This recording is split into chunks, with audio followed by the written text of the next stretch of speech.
Capítulo 40. Rumo ao campo. Quase todos os servidores espirituais puseram-se a caminho de tarefas variadas. Somente alguns amigos permaneceriam na residência de Dona Isabel em missão de auxílio e vigilância.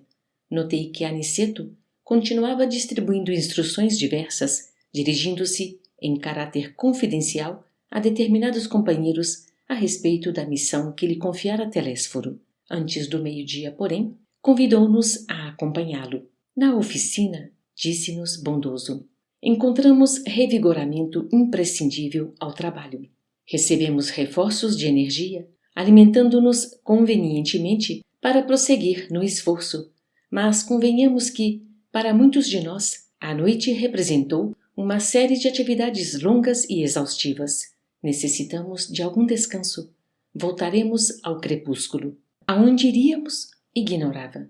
Recordei que, de fato, se alguns haviam repousado no santuário doméstico durante a noite, a maioria havia trabalhado intensamente e concluí que, se muitos pela manhã haviam tomado rumo às obrigações, outros teriam buscado o repouso indispensável.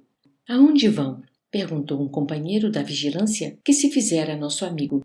Antes que respondêssemos, Aniceto esclareceu. Vamos ao campo e, dirigindo-se especialmente a Vicente e a mim, considerou: utilizemos a volitação, mesmo porque não temos objetivos imediatos no centro urbano. Notei que movimentava agora minhas faculdades volitantes com facilidade crescente. A excursão educativa, com escala pelo posto de socorro de Campo da Paz, fizera-me grande bem, melhorara em adestramento, sentia-me fortalecido ante as vibrações de ordem inferior, mobilizava os recursos próprios sem dificuldade. Reparei, igualmente, que minhas possibilidades visuais cresciam sensivelmente. Volitando, não observara até então o que agora verificava, extremamente surpreendido. Dantes, via somente os homens, os animais, veículos e edifícios chumbados ao solo. Agora, a visão dilatava-se. Reconhecia, de longe, o peso considerável do ar que se agarrava à superfície. Tive a impressão de que nadávamos em alta zona do mar de oxigênio, vendo embaixo, em águas turvas, enorme quantidade de irmãos nossos a se arrastarem pesadamente, metidos em escafandros muito densos no fundo lodoso do oceano.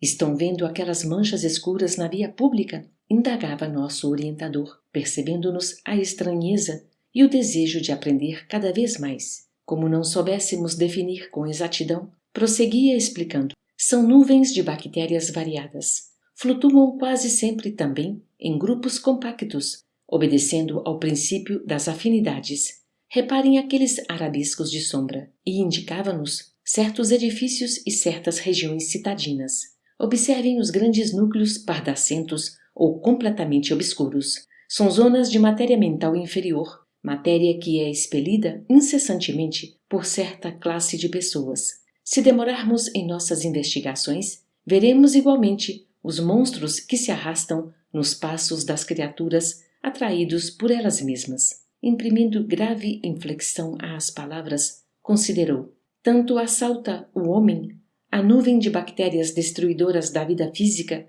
quanto às formas caprichosas das sombras que ameaçam o equilíbrio mental. Como veem, o orai e vigiai do Evangelho tem profunda importância em qualquer situação e a qualquer tempo.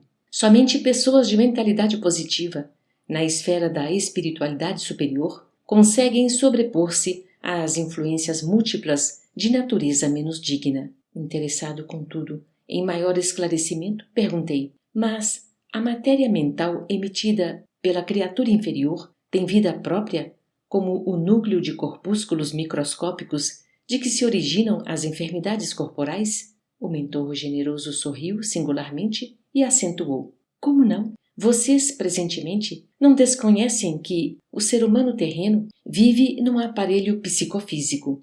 Não podemos considerar somente, no capítulo das moléstias, a situação fisiológica propriamente dita, mas também o quadro psíquico da personalidade encarnada. Ora, se temos a nuvem de bactérias produzidas pelo corpo doente, temos a nuvem de larvas mentais produzidas pela mente enferma em identidade de circunstâncias. Desse modo, na esfera das criaturas desprevenidas de recursos espirituais, tanto adoecem corpos como almas. No futuro, por esse mesmo motivo, a medicina da alma absorverá a medicina do corpo. Poderemos, na atualidade da Terra, fornecer tratamento ao organismo de carne. Semelhante tarefa dignifica a missão do consolo, da instrução e do alívio. Mas, no que concerne à cura real, somos forçados a reconhecer que esta pertence exclusivamente à criatura espírito. Deus meu! Exclamou Vicente espantado. A que perigos está submetida a criatura comum? Por isso, tornou Aniceto cuidadoso, a existência terrestre é uma gloriosa oportunidade para os que se interessam pelo conhecimento e elevação de si mesmos. E, por esta mesma razão, ensinamos a necessidade da fé religiosa entre as criaturas humanas.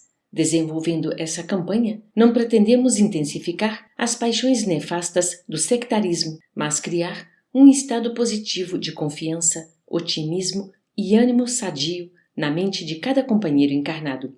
Até agora, apenas a fé pode proporcionar essa realização. As ciências e as filosofias preparam o campo. Entretanto, a fé, que vence a morte, é a semente vital. Possuindo-lhe o valor eterno, encontra a criatura bastante dinamismo espiritual para combater até a vitória plena em si mesmo. Compreendendo que precisaria completar o esclarecimento, exclamou, depois de pausa mais longa: todos precisamos saber emitir e saber receber. Para alcançarem a posição de equilíbrio nesse mistério, empenham-se os seres humanos encarnados e nós outros em luta incessante.